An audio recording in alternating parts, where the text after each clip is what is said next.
I thought that demons were trying to come through like the door of the Airbnb. It took me 15 minutes to get out of the car because they put me in the back seat. Welcome back to another great episode of Goats and Cookies. This is episode number 12. We're titling this one Some Dude Named Gerry Mander. We're going to get to the bottom of who the hell Gerry Mander is. I am your host, of course, Lou. And of course, I would like to welcome back now soon to be homeowner Jesse, soon to be father, your favorite Kevin, and newly married and returning Zach. Gents, welcome, and Zach, welcome back. Thanks, guys. Congrats, by the way, to you guys. Hey, congrats to you two guys. How's it feel? How's it feel for getting ready to get a house, a baby, and got a wife? Dude, the house, I mean, the house hunting is kind of fun actually, but like it is just as stressful as I remembered it being the last time I did this. You know what I mean? Um, but there's a really good prospect. I got a survey and I'm gonna go look at the lines tomorrow and call them about easements and stuff like that. But it's actually right down my parents' street, and it's got about just under an acre of land, so I can do some stuff with it. And it's only a 34-minute commute to school. So we'll see where it goes. The future is looking very bright with my hands to be able to go in some soil and build me a nice garden. Nice. And Mhm.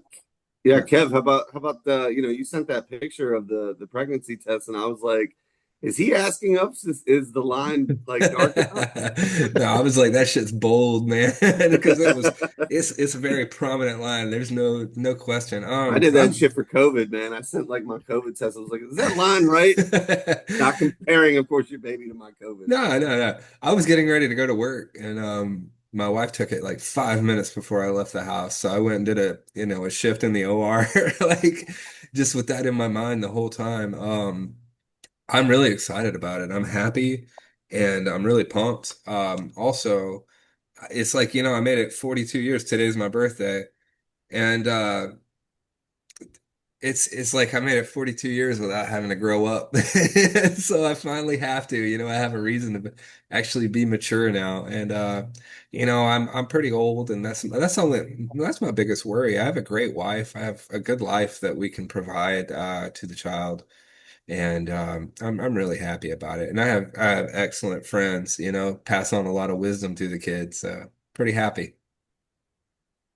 Yeah, we'll definitely. I don't know what age your kid will have to be for us to start showing these episodes, but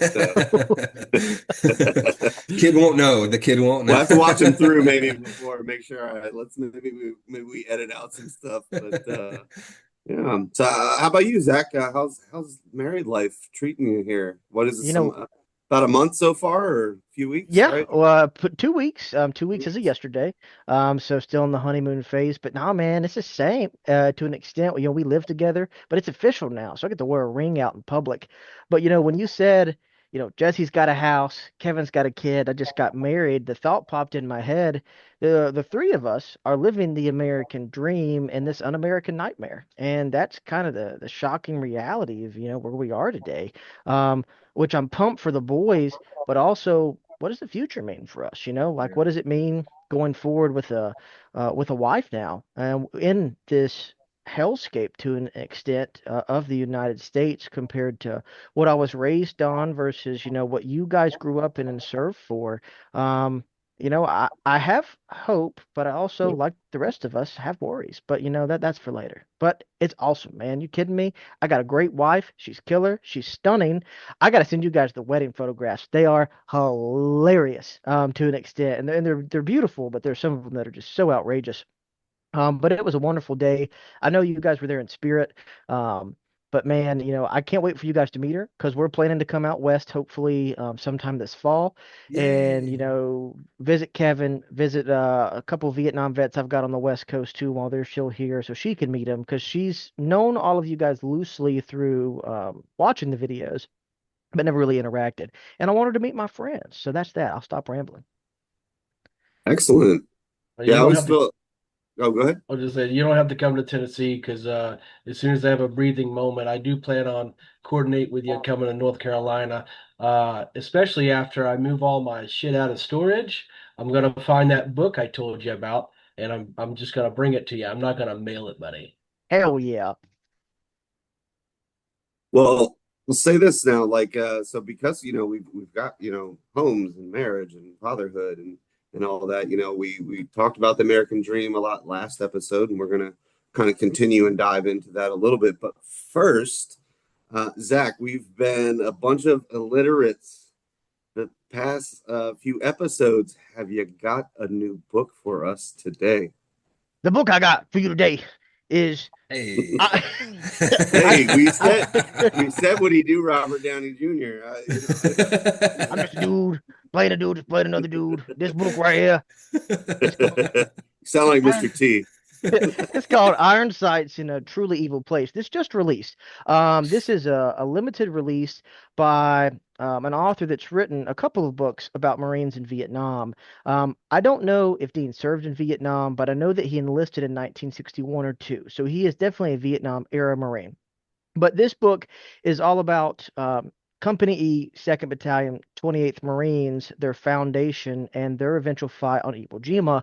And, for our viewers out there, what stands out about that company, this company produced the most famous photograph of the Second World War that you three will know, that our viewers would know, and it's the flag raising on Iwo Jima, the second flag raising. And this is a detailed book that is written by Dean Myers. And like I said, if people are interested, contact Dean Myers. You can find him on Facebook. If anybody's really curious, message me and I'll send you his profile.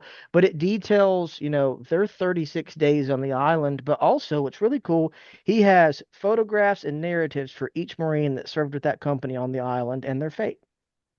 Are those mug shots? Yeah, you've seen those mug shots. They're somewhere in the National Archives That's right the now is most a Marine mug Corps shot shit. of you boys right there. That's right. Look at this man right here. Look at Those that. are That fucking mug Wow. service shots. record mug shot. That's right, baby.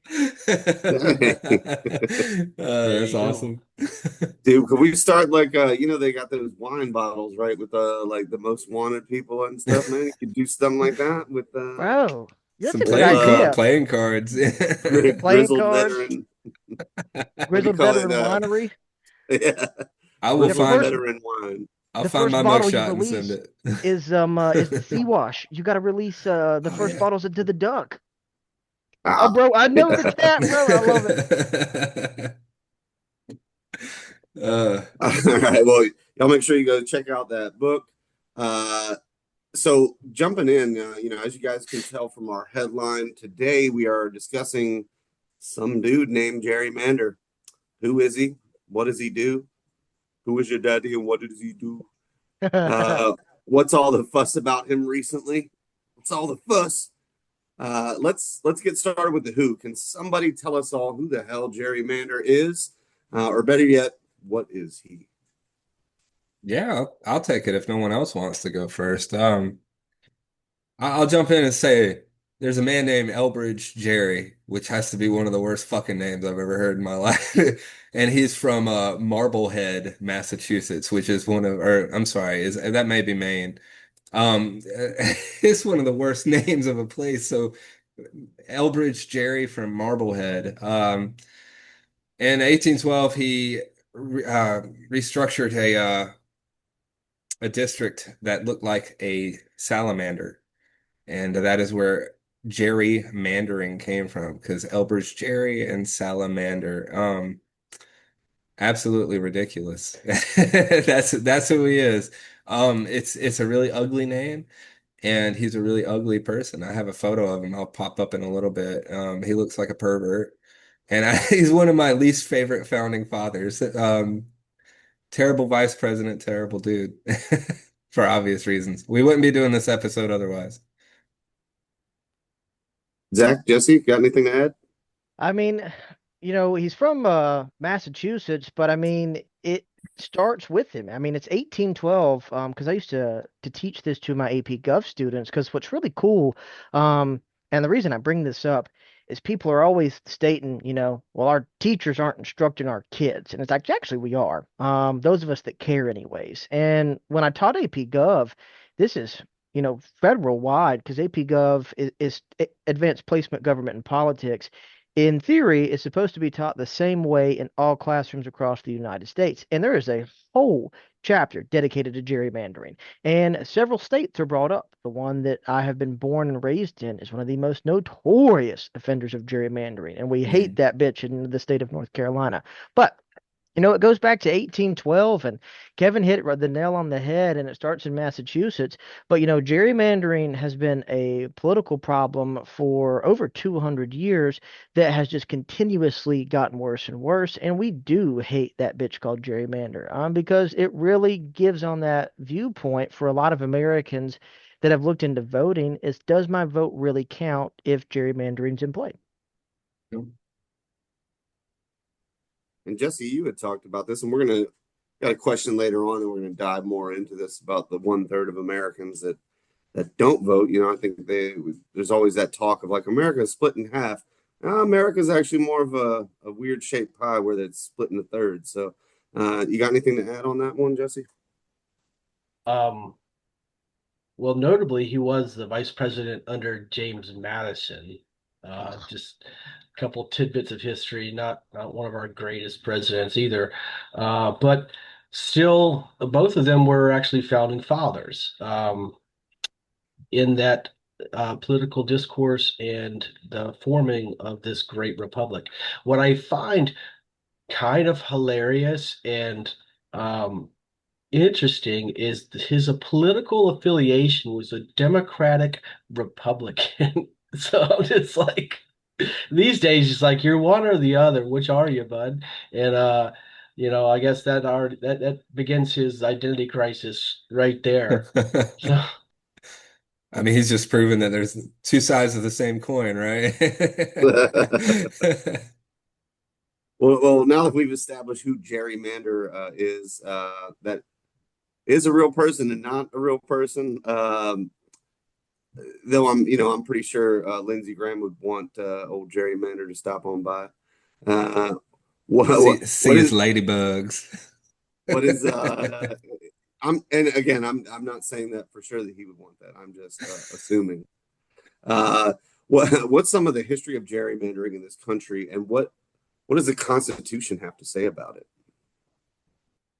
Once again, I'll hop on this. The Constitution doesn't stop gerrymandering.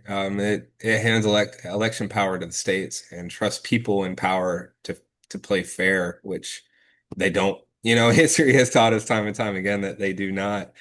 So it's not like a breakdown of the system. It's just the system working how it was built by the aristocracy and the people who wanted to retain power. Well, to add to that too, especially where how vague the Constitution is, and Kevin hits the nail on the head again. It is in the state's control. Um, what can the federal government do? I mean, they've gotten involved, but realistically, rarely, and even then, to an extent, it's a vague statement. I mean, how many times has the state of North Carolina been brought up to the Supreme Court for gerrymandering, and then it just gets re-gerrymandered? And you know, when it comes to gerrymandering, it happens, of course, at the state level of government. But the problem is that when it gets brought to state judges, well, state judges are elected by on a party that's generally the most popular party in that state. And the judges realistically aren't ruling on the judicial system there. It just comes into party loyalty. Is that does this benefit the party that I'm currently representing? Yes or no? And that's generally how it works out. And it's really sad. I mean, gerrymandering happens all over the country, whether people realize it or not. But unfortunately, some states are worse than others. And it goes both ways. It's not just Republicans in the state of North Carolina since the 1990s that have been going at this hard. It's not just Democrats in states. It's both sides that Mm. utilize this system all to a core, and it disenfranchises voters all across the land. yeah, and that's kind of to my point, Zach, is like it distorts elections, it reduces fair representation, and it makes elections less competitive. there's a strong history of gerrymandering in the southeastern United States. In particular, I've lived in Louisiana, Florida, and Tennessee the longest out of anywhere in my adult voting life. And all three states have attempted to redraw maps in history as recent as 2022, particularly Louisiana and Tennessee. And I think the one in um, Louisiana, actually, I think both of them were kind of struck down by the courts because they they go to a district in Nashville, which is surprisingly Democrat, um, which is really the poison of it all. Is like we're in this two-party system, so there's a lot of people that don't want to be in this two-party system. They're forced to be, uh, so it strips us in that instance of our right of choice. But it's codified by acts like gerrymandering, like throughout Louisiana. Though, pardon me, though Louisiana is like historically known for disenfranchising um, black votes and minority votes. Uh, there it's little affected in the metropolitan areas where there's a higher concentration, um, and it's harder for them to gerrymander, if you will. Um, I know right now, I don't even know what it is in Tennessee, just because I like that's how disenfranchised I feel, and I'll get to that later, my congressional representation. But in Louisiana, there's six congressional districts, and two of them are represented by Democrats, when more than um, a good portion of the black vote is more than 30%, and they're historically Democrats with two, excuse me, one fourth, well, one third, pardon me, one third of representation. Um, but that's because of the gerrymandering maps in the rural areas where it's not just black, it's not white or immigrant or whatever. Like it's very mixed, and they draw those lines by party lines, um, similar to the concept of redlining. You know what I mean? And it disenfranchises communities. Right. So, like, if you're, let's say you're wanting, right, a Republican seat, right? You probably, draw like a little circle around like one part of the city and then drag that thing all the way out into the country where there's a lot of Republican votes, and then that's your district, right? Like and then you do that several times, and next thing you know, that city doesn't have a single, representative of the party that they want. Yeah. You know, Kev, if you could pull up the North Carolina map that Zach was talking about, because I think it kind of goes hand in hand, also with what Jesse's talking about with It's the the first link. Gotcha. southeast. Just to give so we can give our viewers sort of a crazy idea of what this looks like Click that zoom button, baby. in real life. I apologize to our viewers out there. I'm a little feral today, so please forgive me. I think it should be big.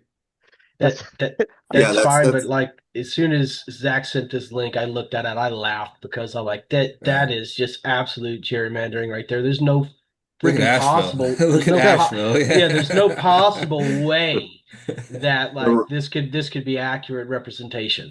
so if memory serves me correct, this is a mid 2000s to early 2010s map, if memory serves me correct. Because when I was teaching AP Gov, I had a list of five maps that went from 1992 to 2024 that just showed how these districts change.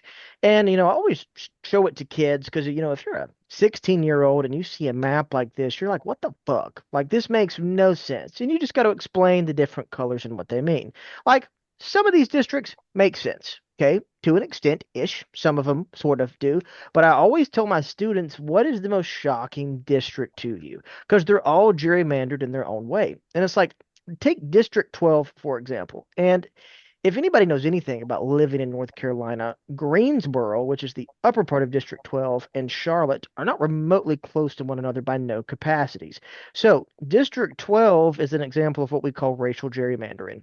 And that's where the state of North Carolina took the minority African American population that lived from Charlotte through High Point, a portion of Winston-Salem, Greensboro, and put them into a minority majority district, which means District 12 most likely going to vote blue, generally based on how election standards were in the past and recently have been going. However, you look at other districts around them, they are heavily packed with Republican voters in them. Take Asheville, for example, as Kevin pointed out. Asheville is generally a blue city, a blue general area around there, but when you pack Asheville in with Rutherford County, Polk, Cleveland County, and Lincoln County, you're looking at a heavily dominated Republican district. And that's just what's been happening in North Carolina for a little over 40 years, give or take or more, continuously. And it's kind of a laughed at game, realistically. And it's always ironic, too. Most of these districts are packed, in my state at least, and this is no judgment or bias in a Republican favor. Yet, when you look at presidential elections, though, we are nearly almost neck and neck on how many North Carolinians vote for a Republican candidate versus a Democratic candidate. But why do the majority of our districts, usually about three-quarters of them, go to Republicans if we are still almost voting 50-50 on a Republican and Democratic president? You do the math on that. Yeah. Right. Yeah. 12 and 4 both are pretty troublesome. Yeah, that really Well, that should bother everyone. this is a proposed one, but click on the next image I dropped in there, Kevin. This is what's proposed for the eastern part of my state, towards the coast, from 2024 to 2026, District 1. And you'll see how we've taken a heavily dominated red district and we have make sure that the eastern part of the coast is going to be voting entirely red. So we take District 1, for example, in 2024. It's pink. You know, Trump definitely won that in 2024. Republicans definitely had that win, but it's a slight margin there. Versus if we look at North Carolina District 3, that is solid red territory. So instead of possibly losing District 1 at midterms or in 2028, we carve up the eastern coast again and make sure that there's a good solid blend of Republicans in both in my state, of course, to give that advantage to one party. And that's all across the state, realistically, and all across the United States. And like I said earlier, I don't want people just harping that I'm anti-Republican. I'm anti-Democrat and Republican both that do this because it takes away the vote that I feel that I have to make a difference in my state when I'm voting in a packed district. Some fake news what I'm looking at right now.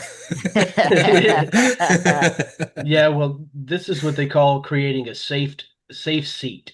Yep. So it's a guaranteed win essentially for either political party that does, in my opinion, this heinous ass political move.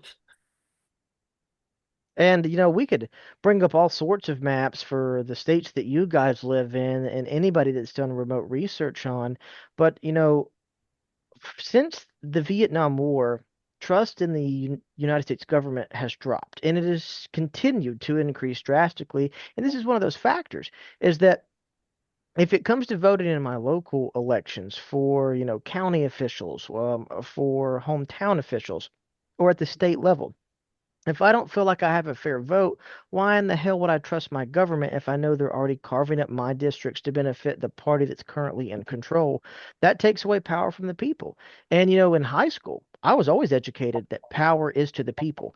And if we look at the Constitution, that is most certainly true. But if we look at how the Constitution's abused, the power isn't to the people, it's to the elites and the political systems that currently run it. Well, I that leads have us that actually leads us right into our next question. Not to cut you off, Kev, but this will you'll be able to answer this here because the next question is how do you all feel that it's affected elections and the voice of the people? When 1/3 of Americans don't even participate in our election process. And Kev, if you were going to talk about something else, go ahead and start with that, and we'll start with you. Yeah, I have a great answer for that, but really quick, gerrymandering affects a lot more than just voting districts. My high school, I grew up very rural in Piedmont, South Carolina, and I went to Wren High School. If any of our viewers want to look at the distance between the two, it's about a 30-minute drive from Piedmont to Wren High School in South Carolina. 30 minutes is a long way, and I went through two black neighborhoods to get to the school. And because of the salamander type gerrymandering, they were in completely different school districts. They went to Palmetto High School, which was notoriously a black school.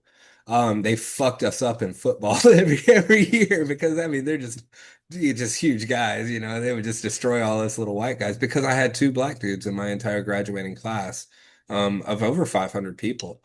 Um, it really it it's troubling that while I would be driving to high school, I would see all of the same people driving to a different high school, and they would have to go even farther, or I would have gone to Palmetto High School because technically it was closer to where I grew up than Wren, but they put me in Wren because my neighborhood was a predominantly white neighborhood. I remember when I was young, one black family moved into our neighborhood, and they were there for approximately 3 months, 4 months before they left. It's just how it is.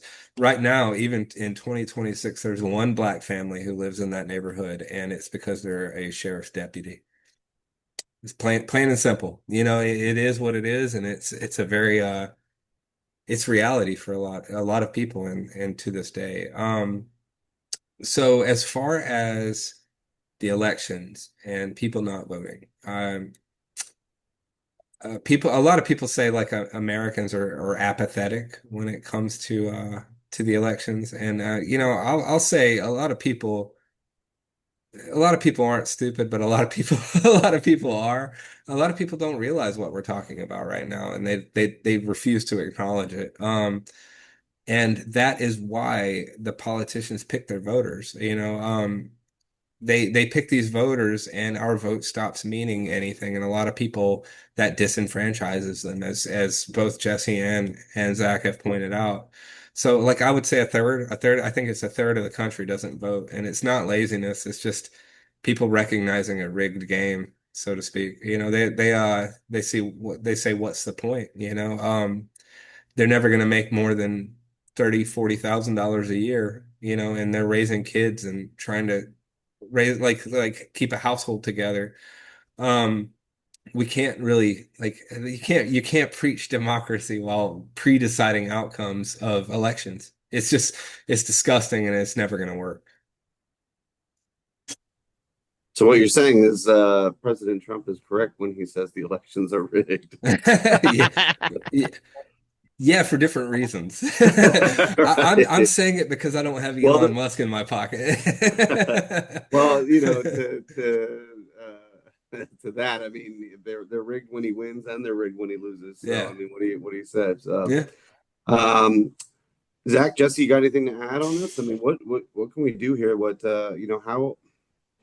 How is the voice of the people, being affected by all of this?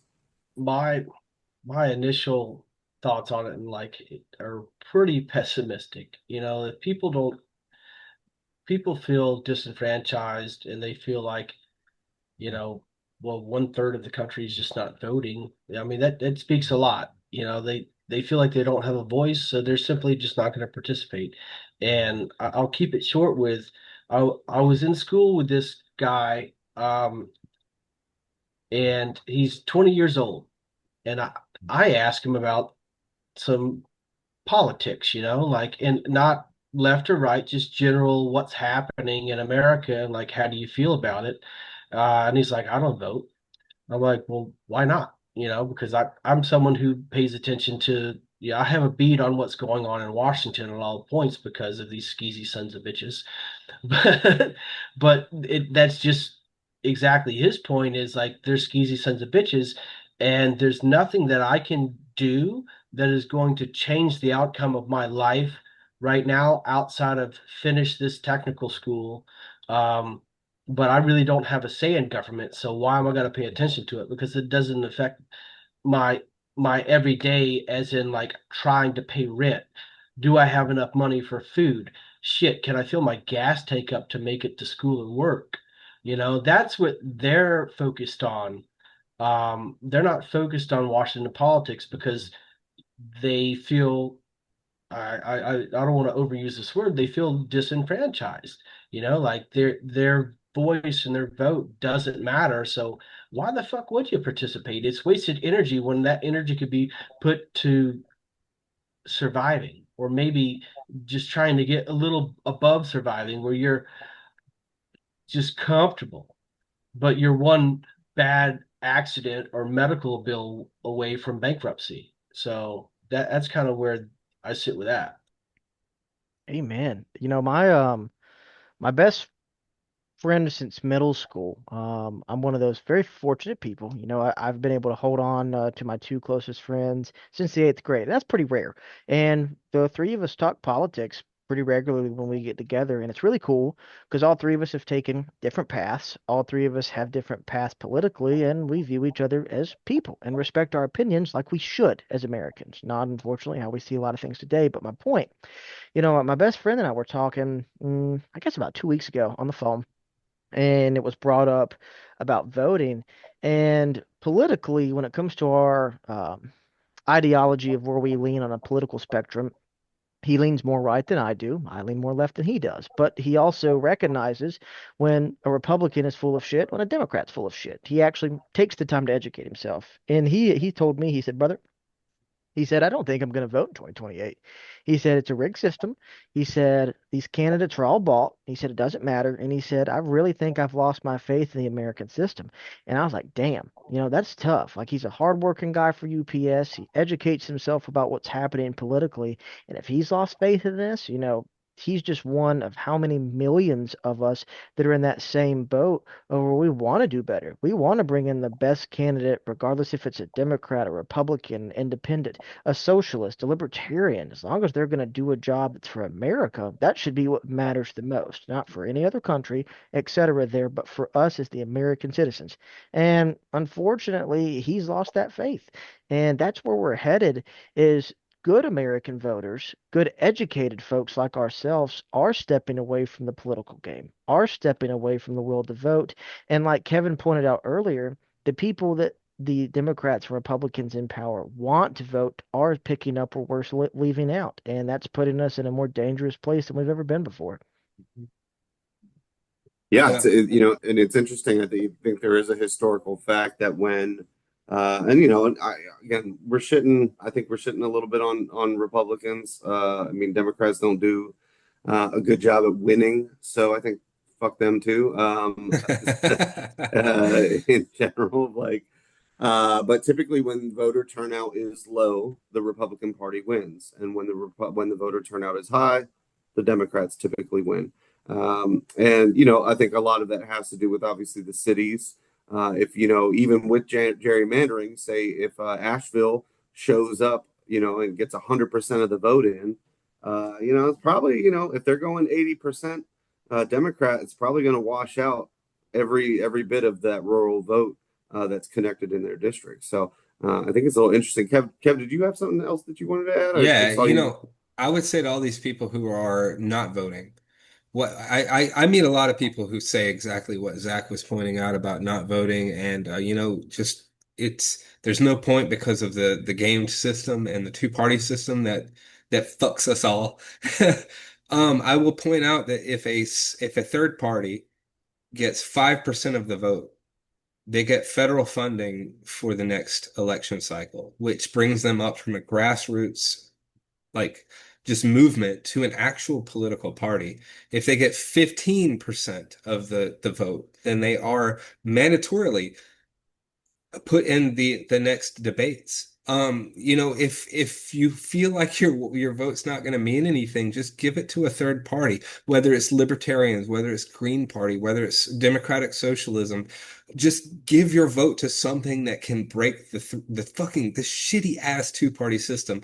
That's what I tell everyone that I meet that says I don't vote. I'm not gonna I'm not gonna like fault them for not voting. I won't say, "Hey, you're a shithead for not voting." That's your right to not vote. I fought for that right. I fought for the Constitution. I fought for the citizens of the United States, and that's your absolute right. But if you see it as hopeless, just give your vote to a third party.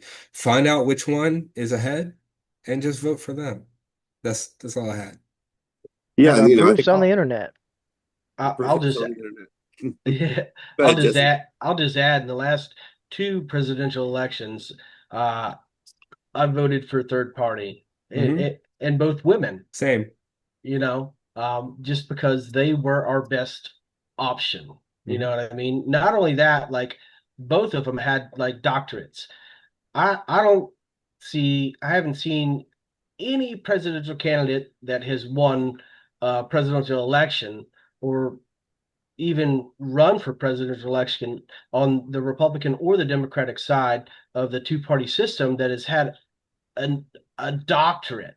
They've actually had schooling beyond their days at Harvard or Yale or their military academies and fucking nepotism.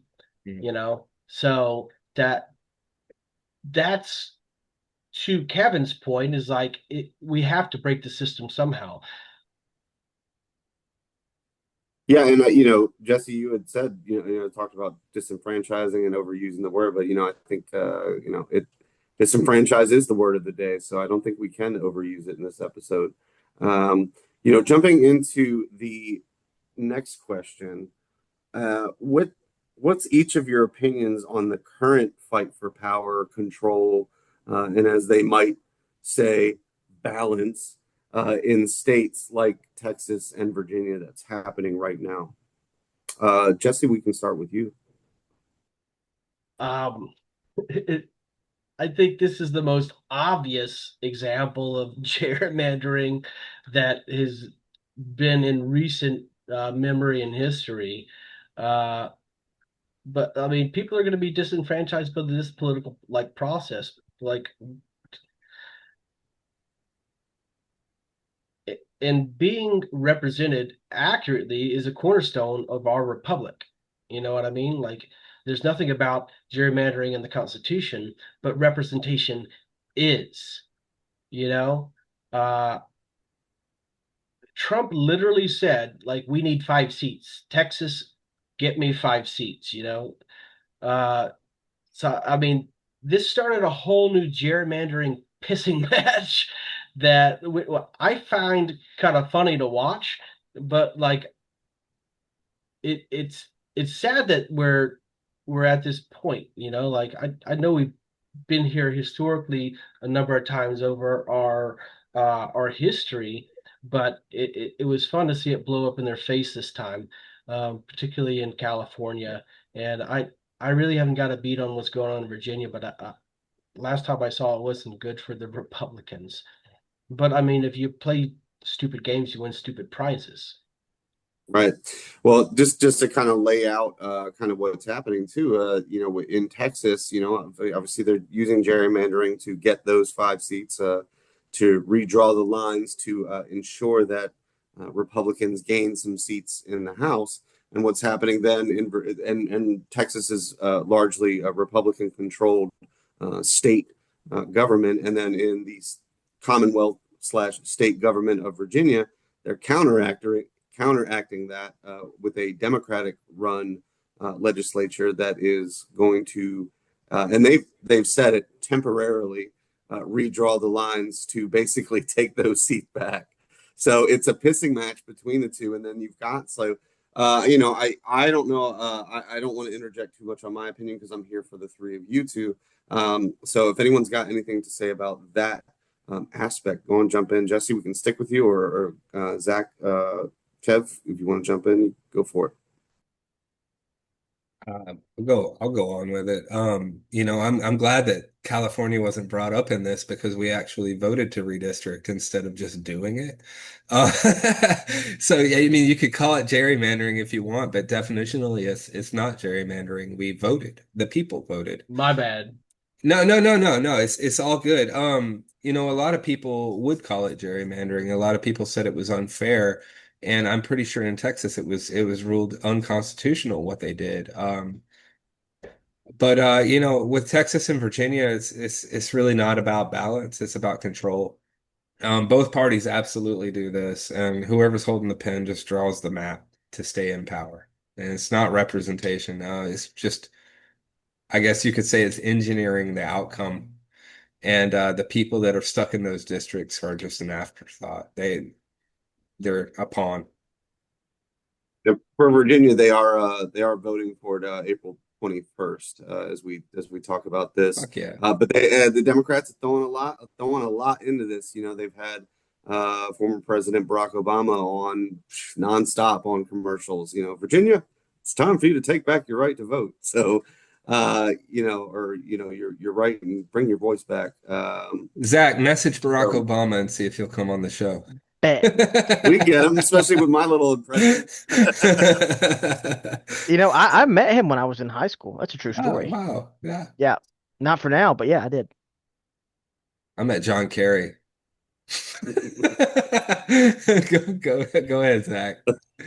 Well, when you think about Texas and Virginia currently, I mean, it's really about control. And I know we've hammered on that, but we also have to bring in, polarization. When gerrymandering gets to the point that we see today, we see more extreme candidates running these districts, getting nominated to these positions within the state, whether that be at state levels, whether that be at federal positions that represent the state, or even possible positions that make it to the presidency, of where it's no candidates that have a mix of bipartisanship. It's one way or the other. And that's where we get to the extreme tipping point where we see the turn that things have headed today. So, oh yeah, by all means, bring it in. Oh, I saw the comment about John Kerry. I thought that'd be funny. My fault. No, yeah, well, you brought it up now, so let's Yeah. go on.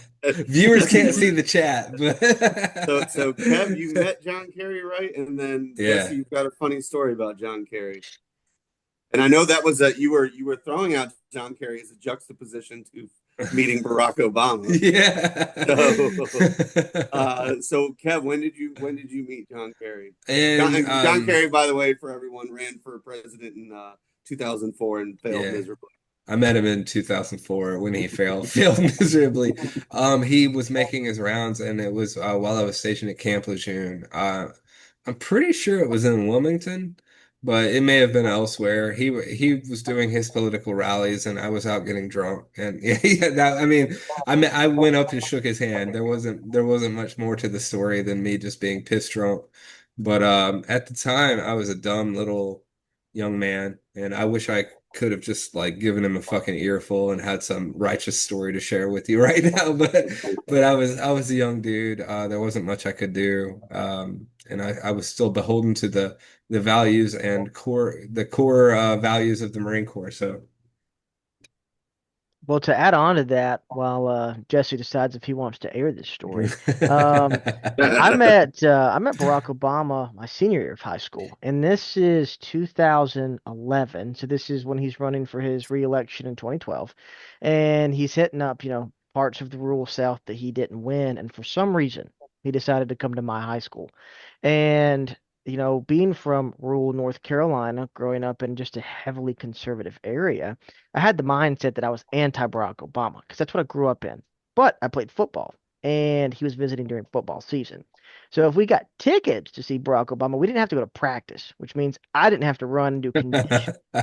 So the school did a lottery, and I don't remember how many tickets they gave out, but I know because I played defensive back in high school, but me and the entire secondary that I played defensive back with, we all got tickets somehow. So all of our cornerbacks, free safeties, and our strong safety were not at practice that day, and we had a pretty big game that week. But we got tickets that didn't have to go, and so I remember I got interviewed by like a local news station, and I made it on the news station about what it's like to be a president. And I don't care what anybody at least could say out there about 2011. I definitely wouldn't be excited now. I was pumped to meet a president. You kidding me? Like, it is the face of America. And a guy that could arguably give some of the best speeches we've ever had as a president. Phenomenal orator. And so, because we were student athletes, though, and of high performing stature with grades, we actually got to visit with the president. A select few of us did. I've never met a man so tall in my life. I'm this short little kid from Western North Carolina, and Barack Obama is just woof up there. And I remember I had on my state championship ring from when we won baseball, and he's like, "That's a nice ring. What happened with that ring? How'd you get that? Tell me the story about that." And just the one-on-one connection, I was like, "Wow, I get to vote next year, and this is my interaction with the guy I can vote for." I voted for the guy. I was like, "This is impressive." And then he gave a phenomenal speech, about what 18-year-olds that are educated can do for this country when it comes to voting, about giving their heart, giving their voice. And I was like, dude, I'm sold. Like we got to listen to him give this big speech in our gym, 100%. It was a great experience. And I hope that there are high school kids out there that get to have an experience like that in our future, where you meet a candidate that at the time in your life you don't agree with, but you don't judge them for, oh, he's Democrat, I can't go listen to him. You just sit there and listen. What does he have to say? And you're like, wow, that was an awesome experience. Now, was a lot of that corrupt bullshit because he was bought by a capitalist government? Yes, it was. But was it great? Absolutely it was when I was 18 years old. Did you all end up winning that game or losing the game afterwards? We won that game. Believe it or not, we won that Friday night. We actually had a pretty good winning season that year. We did. What And so, position did you play? oh, bro, I was a defensive back. I was kick Hey, returner. I was punt returner. nice. Whenever we needed a spare punt returner, but I was definitely one of our kick returners. Oh yeah, dude, for a small little fella, I could jump. And I could cover people. I was on lockdown corner. Believe it or not, I got a best friend that can attest to that. You were not Ryan Gosling and Remember the Titans, who was a No sir, complete no sir. liability at quarterback. Oh, bro, I could talk about my senior year. I actually loved football more my senior year than I did baseball because of one coach I had, and that's a whole nother story. Jesse, are we getting the story, or do you decide? Yeah, we can get the story. I just needed to make sure I got my facts straight on some dates and stuff, and exactly what he said. Back 2006 era, I was a young corporal at Marine Barracks, Washington D.C. at 8th and I, in Southeast Washington D.C. And John Kerry had said some dumb shit uh, about like students who don't study hard enough will end up stuck in Iraq or some shit like that. Um, and being that I mean, our barracks were right there, it's Marine Barracks, Washington. Uh, the old barracks were more like administrative buildings in the band hall, but like we were like a block and a half away. So we frequented the local bars. And John Kerry fucking shows up one night. And I am drunk.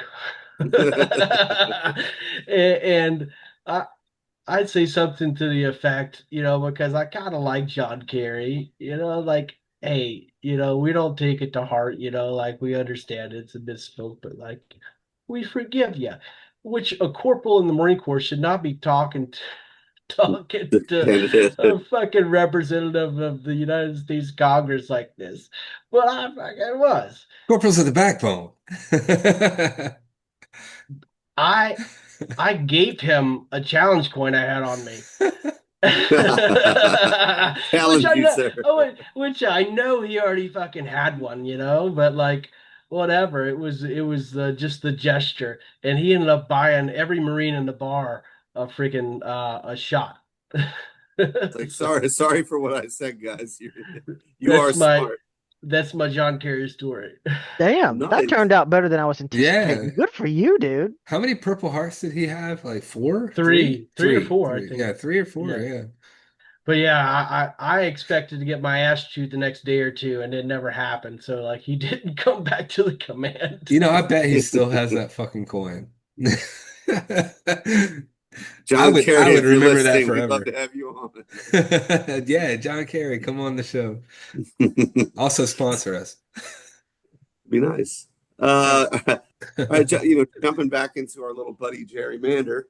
You know, I don't want to harp on this too much, but this first part of the question is really just leading into the second part. If gerrymandering creates automatic party winners, What does that mean for voters? I think we've covered that. Should they even vote? You guys can talk about that. And if it happens, do you guys have, this is the big part, if it happens, do you guys have any suggestions on how regular citizens living in those gerrymandered areas can fight back? Zach has I his think all of hand us are ready raised, to answer so this. we're Yeah. going to call on Zach first since he quietly, Woo! lightly had his hand raised like a good student. Man, it's so funny you say that. I do that when I'm real drunk and people are talking. I'll just put my hand up when I have a point. But you know, my advice to people is stop waiting for the general election. It's already decided at that point. Start participating in your primary elections. If enough Americans turned out in primary elections, that's where real change could be made. And if we start nominating independent candidates to the general election, that starts changing the game real quick on what can be gerrymandered and decided from that gerrymandering standpoint. But, a lot of people will tell you, well, I only vote in the big election because it's for the president. And it's like, no, brother, your vote matter or sister, or they, them, I could care less. Your vote matters the most in a primary election. That's when it matters when you're voting for your local government positions, when you're nominating names that are going to be coming up in the general elections, possibly. That's where you need to start participating. Absolutely, man. Absolutely. I'll pick up next if everyone's okay with that. Go Um, for it. I would suggest any of our viewers watching this right now go back and watch my Patriotism Without Blindness episode that I put up. It was 6 minutes long, I think, or something really short like that. I address this. Voting is the beginning, not the end of your duty as an American, as your duty as a veteran, as your duty as whatever you want to be in this country. But I would say absolutely yes, you should vote. But don't lie to yourself and think that's enough. If voting alone fixed this, it would be fixed already. Change comes from when people organize, apply pressure, and force the system to respond. Ballots matter, but power doesn't come from ballots alone. We all have to do our part. The No Kings protests that are going on around the country right now, that's what it is to be a citizen. From the Boston Tea Party to No Kings, it's all the same. Jesse, you up next? Yeah, well, to answer the question, like the influence is reduced and people are disenfranchised. There's that word again from the political process, which is like I said before, a cornerstone of our republic. My advice, based off my personal experience, is take to the streets. You Hmm. know, uh, call your elected officials, write them. Let your grievances be known. For some it won't matter. I live in a district where my congressman is Chuck Fleischman. Fleischman. I can't even pronounce his last name. Flesh But man. yeah, but like he hasn't had a town hall in years. Yeah. And he told and this is why he told the Chattanooga Free Times Press that he will never hold another town hall meeting. And he clarified the reason. And I quote, folks, I'm just going to admit it. I'm a pussy. Wow. So, like in districts like mine, like we're limited in what we can do outside of going out and protesting. Uh, because or we have to rely on this guy to pick up the phone, which is not gonna fucking happen, unless you're like a special category citizen, like if I as a disabled veteran called his office with a grievance about the Department of Veteran Affairs or whatever, he would probably answer the call. But the normal citizen, the normal working hardworking taxpayer, they're not going to respond. So, like, it limits our voice to accountability, is really what it does. Well said. Right, you talked about the No Kings March. We had one here in Richmond with some interesting signs. There was one with it was like a fist, and then the middle finger. The guy pulled on a string, and the middle finger came up. It was pretty awesome. My So, favorite was there was a big effigy of Trump bending over going forward, and he was farting flames from his ass onto the Constitution. That was just beautiful. It was one of the most beautiful things I've ever seen. That's like I one of saw those old political cartoons come to life, Yeah. huh? Yeah. What you got, I Jesse? saw I saw one where it was that picture of the botched slash in a lot of people's opinions staged assassination attempt where you get the fight photo from, and it was Drewski in whiteface who whose grandfather is white, by the way, so like, don't call it whiteface because he's got a portion of that in his own body, you know what I mean? Genetics don't lie. Well, No matter what you look like. Drewski is so badass. Hey, Zach, when you rewatch this, get Drewski on the show. yeah. Well, while Zach is taking maybe a potty break, what do you all think about? Let's come away from the gerrymander thing while we're waiting for Zach to get back. Um, what do you think about the Drewski thing where he's dressing up as Erica Miss Kirk. Miss Kirk? Yeah. Yeah, Well, here's the beautiful. thing. Well, I mean, I believe it's beautiful as well, but like really when it comes down to it is like he's already received a cease and desist letter. Um, but like first off, like parody and comedy is protected by the first your First First Amendment. Amendment rights. And he never mentions her name one time, not No, he says, once. yeah, he says conservative white women, I think. Yep. So as it were, like you can bitch and stomp like a toddler all you want to, but at the end of the day, like like you don't have a dog in the fight as far as a legal battle goes, because you're gonna fucking lose that, and you're gonna lose big. You're gonna have to pay his fees, and you're gonna have to pay damages. So just because you didn't like something because you're a Gripton POS, like that's your problem. Yep. Like don't be an agent of evil, and people won't mock you. Also, you are not just a public citizen who is in charge of this private conglomerate. Is last time I checked, you were an assigned entity to a government agency, which is also protected by the First Amendment right if people want to choose to mock you. Yeah, absolutely. And I would add that the eyes are fucking crazy and Drewski nails it. Over and over and over. That stare, man. Absolutely That perfect. death The defiant whole grips.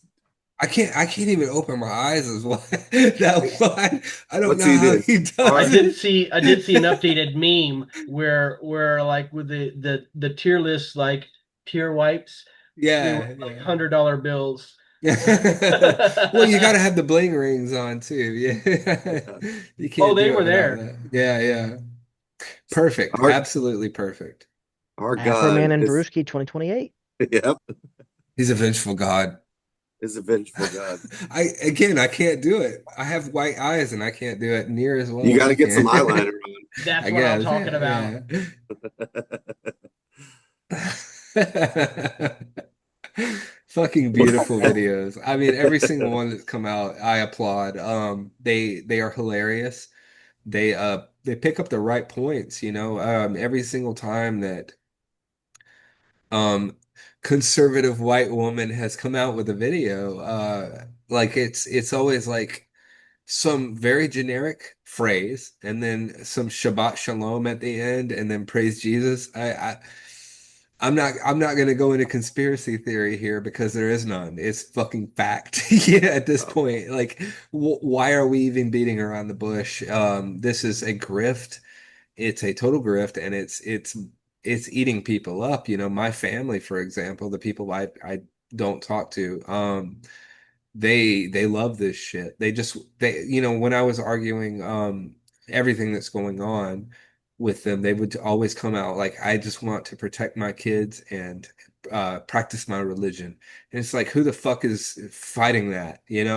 But that's how they justify all of this. They don't care who it is, who the face is. They don't care how checkered their past is. They just want a white face in front of all of this crap. it's Why it's did they pick this one? Why the fuck did they pick this one? It's the craziest shit. It's the fake war against Christianity. Yeah. It's a way to feel. I like how they talk about other races and genders and sexual orientations and say, "Oh, you guys just like playing the victim." Well, excuse me. You all have spent the forever talking about how we're just crashing down on you Christian folk. And if I'm not mistaken, like what year is it? There's It's one nation 2020. state that I know It, is professional victims. I'm not gonna yeah, say their name, but we know who the fuck I'm talking about. right. If I die, I didn't commit suicide. But Ooh, right somebody from the answer that. start in the middle, like I also didn't die by suicide ever. Yeah, right. We all Yeah. gotta give that disclaimer. But so yeah, somebody answer that question for me, just real quick. What year is it? 2026. 2026. 2026. And how many years? Like what date does that reference? Like what does that go back to? Oh, Jeebus. You won. Okay, you fucking won. Like there's no Yeah. nobody's against We're on Christianity the Gregorian in that calendar. We know sense. who it is. Yeah. Right. You fucking won. You're not persecuted. Jesus Christ. You think that you're being fed to the fucking lions already. They Uh basically have been, you know. Yeah. yeah. All right. There's a Let's get reason I back live on. in California. I grew We up in got a South little Carolina. we got a little bit of time here, so let's finish this out. All right. What we've talked a lot about in previous episodes, corporate interests and influence in our elections. How does gerrymandering affect this? Kev looks like he's aiming to Yeah. go. Yeah. This is the part nobody wants to say out loud, you know. When districts are safe, politicians don't answer to voters, and the answer is money every single time. It's because voters can't remove them, but donors can fund them. So gerrymandering doesn't just rig elections, it hands influence to corporations on a silver fucking platter every single time. That's it. Yeah, Short and sweet. yeah. Jesse, you look like you had something to say. I mean, what Kev said is just right on point. What I have to say, it's like look at data and AI centers. All right, most communities that get the news that they're coming in are vehemently opposed to them. Because of the drain of resources to run one. Most are left footing the bill in one way or another, whether it be through taxes or increase to their electric and water bill. Especially with these new AI centers being coming across the United States. So politically, like moves like gerrymandering give the green light to corporations to spot like who are the sponsors for our politicians just to go ahead while disregarding the voice of the people. It's not just disregarding it, but it's completely silencing it in effect. um, if your representative gives you no option for communication like mine uh, on issues that matter to you, like without money, that dog won't hunt. And at that point, when you can't have a town hall, get a face to face, get a return phone call, return email, like only money talks. So we're left with no options, really. Yeah, Amen. absolutely. Well, Zach, you want to take us home on this one? absolutely. When it comes to corporations, they directly and indirectly influence gerrymandering. I mean, number one, they fund lobbyists by all means. I mean, realistically, where does this massive amount of influence come from? As much as an American citizen, maybe I would like to donate to a candidate. The measly $100 to a $5,000 I could donate to a politician isn't going to make them actually, make their changes or et cetera. It's what comes from corporations. The amount of money that they give, that helps fund laws that they're going to write, that help shape policies that eventually get impacted on us. And that's where these gerrymandered districts come in. These politicians that are going to be funded and given all sorts of blank checks thanks to Citizens United versus FEC of 2010, where literally it is unlimited money that can can be flowing through Congress. That puts us in the situation of it's no longer a people's democracy, it's an elite democracy by far. And that's something that I've brought back before, of where it is the top 1% running the country, bringing the policy changes, regardless if they're Democrat or Republican. Essentially, they're all on the same playing field. They stay in power, we suffer the consequences. And unless the people either really wise up, wake up, educate themselves, and truly vote these people out or throw a revolution, it's a continuing cycle that we're going to see because what stops power and money? Jesse brought up the great point there. Money talks. I have left teaching to seek more money to provide for my wife and future family. But I don't have that kind of money to force politics and change in my state, let alone at the local level. We are talking billions and trillions of dollars that I cannot physically or possibly fathom by no means that is bringing this change. And that is the 1% of the country that has that. And we're looking directly at our Congress that has had this play here. And, why does why does a corporate office care? Well, why would this massive company, this global sphere care? Well, it's pretty simple. A stable, gerrymandered districts gives you predictable, controllable lawmakers. Boom. Simple as that. Nice. Well said. Anybody else have anything to add before we move on to our final question? I just got to give props to Zach's mustache. It's really ruling the show right now.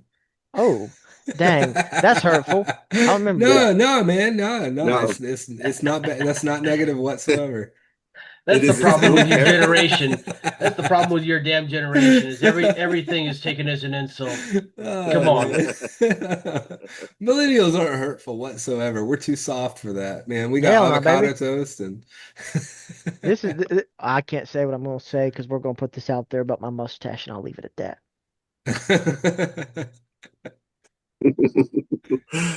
All right, guys. Well, with Zach's mustache, maybe Zach's mustache will have the last word here. But wrapping things up, where do we go from here?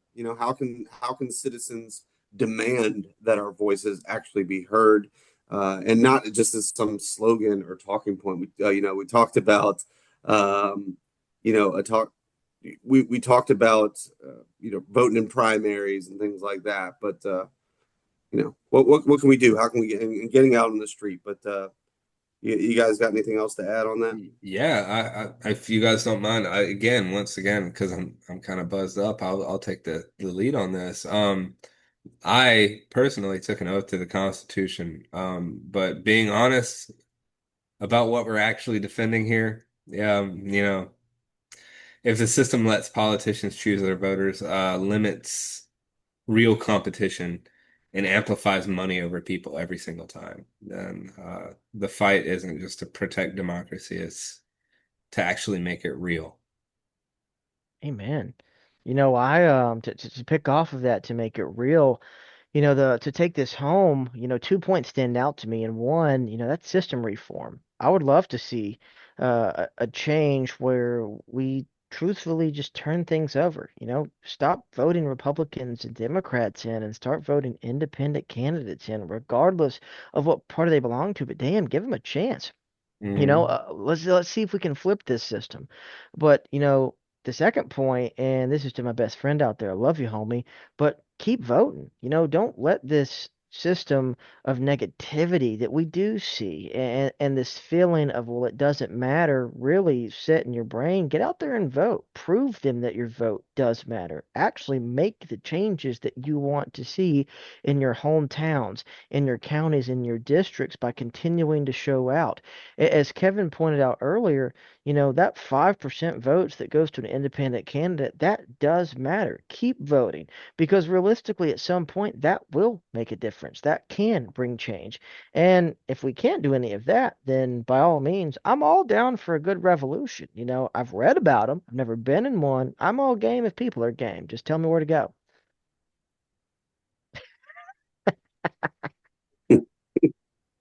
Jesse, can you take us home here? Yeah, man, it's kind of a tough one, but like mine is short and sweet. It's difficult to say when we have a Congress that's actively ignoring our concerns about the state of the nation, really what it comes down to. We have to get money out of politics and give power back to the vote of the people Yes. as it was intended. And I'm not sure that voting third party is going to do it. Uh, at least in the short term, like we're going to see as one of the recent talking points, short term pain for long term gain, which is bullshit. But you have to affect the money, you know. You can get out and you can protest, but like you need to actively um, affect their pocketbooks, Yes. their corporate sponsors. That means boycotting.